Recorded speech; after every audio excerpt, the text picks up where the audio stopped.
selesai. Kayu-kayu brooder yang mana kita dah angkat tu selesai. Ini kita nak buat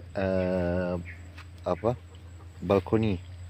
Kayu panjang ni kita nak buat balkoni kat sini, InsyaAllah. Lepas tu kita dah gantung itu dia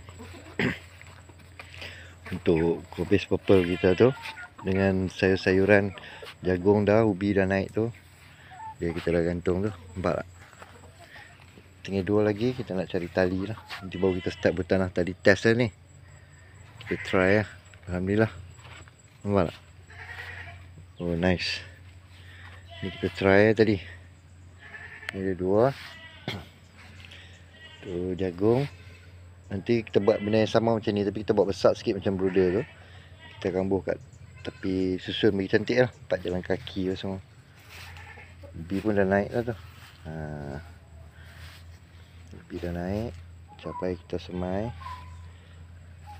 So sini kita akan buat laman betul-betul garden yang nampak nice lah.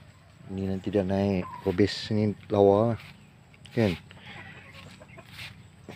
Alhamdulillah. Wish. Pokok ni pun kita dah ubah.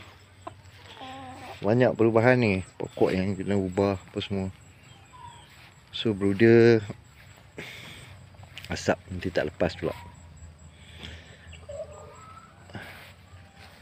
Brooder dah siap nak buat pintu set, nak pasang-pasang ni. Ni nak masuk situ lah. Masuk lah. Tu nak ayam ada kat dalam tu. Alhamdulillah.